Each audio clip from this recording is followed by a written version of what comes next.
All right, what's up, YouTube? Today is Monday, December 20th, 2021, and wanted to share with you this story. It really bothered me earlier today, but I didn't have a chance to share it, and I really don't have a chance to share it now, but I'm going to. It's out of Elizabethtown, Kentucky, and it hits on the topics of victims of the criminal justice system. This is in reference to a young man named Christopher Sterusky. He's the second black male murdered by police in 7 days by the same police department in Elizabethtown, Kentucky. And this vet here is a friend of his, and he's sharing the impact it has on him. Listen. Well, I want you to listen, but you can't hear anything. That is wonderful. Let's try it again. Was it that a man could be sleeping in his car, be awoken up because someone said there's a suspicious vehicle, and because somebody caught on suspicion, it cost him his life. Elizabethtown, Kentucky, a friend that I know, somebody that I know I went to school with, played basketball with and everything. How is it that he ended up losing his life sitting in the car because he got shot by the police?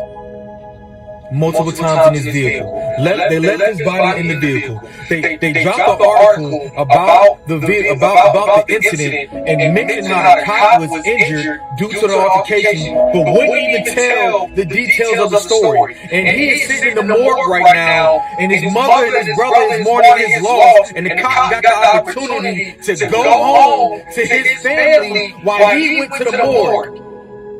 Why is it that people that look like me gotta take pictures to be remembered instead of taking pictures just to capture a moment? Because you never know who's gonna take you out. Whether somebody that look like me, whether it's the police, it doesn't matter. It's like it's not even safe to be in a safe space anymore. It's not right. It's not right that he lost his life like that, man. And then they did all this to not even mention his name. They didn't even say his name. But they took his life though. Come on. Elizabethtown, Kentucky. I need y'all to look that up. Elizabethtown, Kentucky. There was a shooting that happened. This is the second shooting of a black man in Elizabethtown, Kentucky within 7 days. And I feel like there's more here. Give me just a moment, you guys. And I apologize for my background and everything like that. I really just wanted to share. Y'all know that I'm on borrowed time. But give me just a moment. I think there's more to this video that we need to hear. So bear with me. And we're going to listen to it one more time. I don't understand how is it that a man could be sleeping in his car, be awoken up because someone said there's a suspicious vehicle, and because somebody caught on suspicion, it cost him his life. Elizabethtown, Kentucky, a friend that I know, somebody that I know I went to school with, played basketball with and everything. How is it that he ended up losing his life sitting in the car because he got shot by the police? Multiple times in his vehicle. They left his body in the vehicle. They dropped the article about the incident and mentioned how the cop was injured due to the altercation, but wouldn't even tell the details of the story. And he is sitting in the morgue right now, and his mother and his brother is mourning his loss, and the cop got the opportunity to go home to his family while he went to the morgue. Why is it that people that look like me gotta take pictures to be remembered instead of taking pictures just to capture a moment? Because you never know who's gonna take you out. Whether somebody that look like me, whether it's the police, it doesn't matter. It's like it's not even safe to be in a safe space anymore. It's not right. It's not right that he lost his life like that, man. And then they did all this to not even mention his name. They didn't even say his name. But they took his life though. Come on. Elizabethtown, Kentucky. I need y'all to look that up. Elizabethtown, Kentucky. There was a shooting that happened. This is the second shooting of a black man in Elizabethtown, Kentucky within 7 days by the same police department. Sterusky, that's his name. Patches. Alright, so you guys, I'm going to tell you, that story hit me on so many different levels. Number one, it struck me when I saw this man first, because my daddy was an Army vet. And I'm sure black soldiers have seen much more than their share over the decades, you know. I myself have seen and heard so much firsthand, and I think that's unthinkable and unbearable. And I'm very thankful for that person for sharing. You know, it's not easy. Once again, it happened in Elizabethtown, Kentucky. Second shooting of a black male in 7 days. And that young man, Christopher Sterusky, he was very fortunate to have a friend that cared enough about him to make it known. Because the first guy, I'm not sure what his name is, you know. Um, Again, I'm sure there are many more that we don't know about, and many stories that will never be heard, told, or considered. So kudos to this man for telling his. And again, it's not easy being a soldier in the military to even speak up on things like that, because in the military, that just skims the surface of, you know, some of the things that are seen and things that are done, you know. Um, the picture that you see up in the corner there, that's him. That's what I was able to find, Christopher Sterusky. Um, he spoke during a protest on May 20th of 2020, and that's what you're seeing. And it was against black on black crime. We have to stop killing each other. And he was with the co-organizer at that time by the name of Justin Butler. Um, so in regards to this, Christopher Sterusky was identified as a man that was shot Saturday morning. So this past Saturday, let's take a look. Saturday the 11th. He was shot on Saturday the 11th. My apologies. By an Elizabethtown police officer. He was stated not to be a violent person. He has friends that spoke up on his behalf. This officer, I think his name is Officer Jones, spoke up on behalf of him. There was somebody, Sarah Garrett of Elizabethtown, that actually met him at that protest that you see that picture of. And she says he was very sweet. Christopher Sterusky was only 28 years old. He was of Radcliffe. The shooting happened, according to the police department, about 9:20 a.m. in an apartment complex in the 200 block of Wingfield Court in Elizabethtown. According to his friend, he was in his car sleeping from working all night. The police spokesperson said that they were investigating a suspicious person who became quote-unquote violent when encountered by a police officer, and the officer discharged his weapon, resulting in the man's death. As you know, that's not what happened, and I'm going to share with you some stories that I know personally. But here is what the police chief, Jeremy Thompson, said. They issued a 3-paragraph draft statement Monday evening, which said that the individual was armed with a weapon. It also said there was an outstanding arrest warrant for second-degree stalking, criminal mischief, and harassment, plus an unserved protection warrant related to domestic violence against a second person. According to Garrett, Sterusky was most likely in the apartment complex parking lot looking for a place to sleep in his vehicle after getting off of his job in Shepherdsville at 3 a.m. After getting off of work at 3 a.m. I have no idea what he was doing over there. She said, I guess he pulled over when he got off of work because he was tired and didn't want to drive anymore. I have no clue. Probably so, you know. He would do that often, pull over if he got tired and go to sleep. My mom, who is now disowned me, has told me to do that many times. If you're tired, Maria, don't keep driving. Pull over somewhere and go to sleep. And I would pull over to a gas station, let the manager know that, hey, I'm in this parking lot. I'm going to park right in front. I just need to catch a couple of hours of sleep. A lot of times he would do that at Pritchard Community Center. People knew he was sleeping. Garrett says Sterusky stopped sleeping in empty parking lot spaces because it looked weird. If police see one car in a parking lot, so he would park where he could blend in. He's just trying to get some sleep after work. Although she didn't say Sterusky was homeless, she did say he preferred sleeping in his vehicle. He liked his space.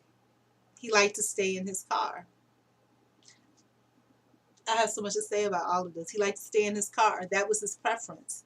He would go to someone's house from time to time. He had plenty of places he could go. He just liked it that way. The Saturday morning death was the second officer-involved fatal shooting in a week for Elizabethtown police. The Kentucky State Police Critical Incident Response Team is handling the investigation of both shootings. Names of the officers involved have not been released by authorities.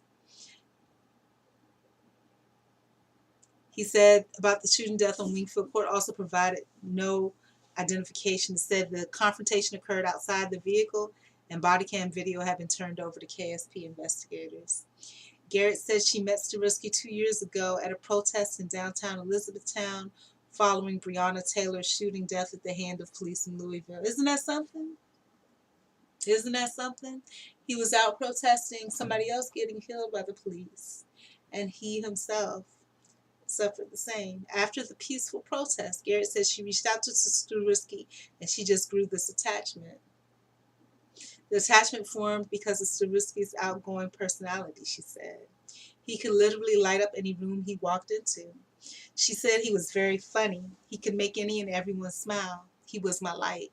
Although the two were briefly in a romantic relationship, Garrett said she and Sterusky remained very close. That was my best friend, she said. I would talk to him every day. We would meet up every day. He would pick my kids up and take them out to do things, take them to the arcade or take my boys to the gym to play basketball. He didn't deserve this. Garrett said she was going with the family Monday afternoon to identify Sterusky's body at the state medical examiner's office in Louisville. She said as of Monday morning, the family had yet to see Sterusky. Tony Corral, Sterusky's cousin, also said Sterusky, who some called Patch, which is what the gentleman in the video called him, Patch, as a nickname from his school years, was genuinely funny. And you could see it broke his heart. He had tears coming down his eyes. He had a really quick wit, he said. He was something else. Sterusky would have been 29 on December 20th. Today would have been his 29th birthday. Today would have been his 29th birthday. That's why I say, I count my blessings. I'm fortunate. There's so many things I can say, but let him finish his story. So many things I can say. Knowing him well, Corral said Sterusky wasn't prone to violence. He really is one of the most heartfelt, caring people I know. He loves children. He's not quick to anger. It takes a lot to tick Chris off. He ain't no fool and he knows how to deal with the police, he said. In his last conversation with Sterusky, Corral said they shared their love for each other. I just want every one of his friends who have felt close to him to know he truly and really loved them. He said he really loved his friends and he really treated them like family. According to Trooper Scotty Arshot, Public Affairs Officer, KSP has no additional information to release at this time. At some point, normally 7 to 14 days, there will be another release pushed out that will provide additional information. You guys, let's listen to this guy again. And I apologize for all this stuff going on in the background. Again, I just wanted to share this since I gotten sidetracked. See if I can cover all that up. Yeah, but let's just listen to him one more time. I don't understand how is it that a man can be sleeping in his car, be awoken up because someone said it's a suspicious vehicle, and because somebody called on suspicion, it cost him his life. Elizabethtown, Kentucky, a friend that I know, somebody that I know I went to school with, played basketball with and everything. How is it that he ended up losing his life sitting in the car because he got shot by the police? Multiple times in his vehicle. They left his body in the vehicle. They dropped the article about the incident and mentioned how the cop was injured due to the altercation, but wouldn't even tell the details of the story. And he is sitting in the morgue right now, and his mother and his brother is mourning his loss, and the cop got the opportunity to go home to his family while he went to the morgue. Why is it that people that look like me gotta take pictures to be remembered instead of taking pictures just to capture a moment? Because you never know who's gonna take you out. Whether somebody that look like me, whether it's the police, it doesn't matter. It's like it's not even safe to be in a safe space anymore. It's not right. It's not right that he lost his life like that, man. And then they had all this to not even mention his name. They didn't even say his name. But they took his life though. Come on. Elizabethtown, Kentucky. I need y'all to look that up. Elizabethtown, Kentucky. There was a shooting that happened. This is the second shooting of a black man in Elizabethtown, Kentucky within 7 days by the same police department. Chris Sterusky, that's his name. Patches. You guys, that's why I say, count your blessings. This man's birthday was on December 20th. He would have been 29, Count your blessings. On the 15th, I turned 46. I lived to see 46 birthdays. I have slept in my car. Slept in my car because I was tired from traveling. Slept in my car because that's where I was living. I've had police stalk my vehicle. I'm still alive. I'm fortunate. And if my life were to be taken, by the police or otherwise, and I've had situations where I was dressed nicely coming home from work. This is when I was younger, before everything happened that changed me to the person that you see today, where people would say I always look like I dressed corporate back in the day, and I was told I looked like a suspicious person by a police officer that I approached because I was trying to get to a friend's house while I was at university, and I was taking the bus. I'm very fortunate to be alive. Very fortunate. Very fortunate. We have to count our blessings. They did hold a candlelight vigil for Sterusky. They did, and I'm not going to apologize anymore. But obviously, this could have been better prepared, but I didn't really prepare. It was just I was upset because I was eating my burgers, and then one thing led to another. But they did hold a candlelight vigil for Sterusky at the Colvin Community Center in Radcliffe, and there is a GoFundMe page for the family who live in Radcliffe as well. So condolences to this officer and his loss. Again, immediately when I saw this person, I related because it reminded me of my daddy in uniform, a black man in the military, trying to serve, and then you're fighting the biggest battle ever. Your battle is never finished. Just when you're online, your battle continues when you're at home. There are so many casualties around you. And look at this man's face. You can see the sadness in his eyes. This is a man that he grew up with, But blessings out to this man and his family. But again, we need to count our own personal blessings because, like I said, so many similarities in story. And if my life was to ever been taken that way, I wouldn't have somebody to be able to come out and speak out and say, oh, Maria was such a great person, this, that, and the other. Or, she was so kind and this, that, and the other. I wouldn't have anybody to be able to speak, even though I am those things, So count your blessings, For those of us that are still here, we have to endeavor to love each other and love each other strong and hard, love within our reach. I talked about the story of Kendrick Johnson here in Valdosta and how, his mom is on social media. I never communicated, and sometimes it's too close for comfort. And how I feel like, she's on social media advocating. She has a Cash App up, of course, but advocating for people to watch the Netflix series, Netflix movie on him, the documentary. And she just feels like her family and all his friends have forgotten, have moved on. But it's a tragedy. But anyway, sending my love and blessings out to this young man. To the soldier. Like I said, I look at him and I think of my daddy. My daddy's like 10 times darker, but just imagine. I think of growing up in Hampton, Virginia, all the military people around, Army, Navy, Marines. And I think about, the things that they have to go through, things I've seen personally, So nothing but love and honor and respect. Anyways, blessings. This really hurt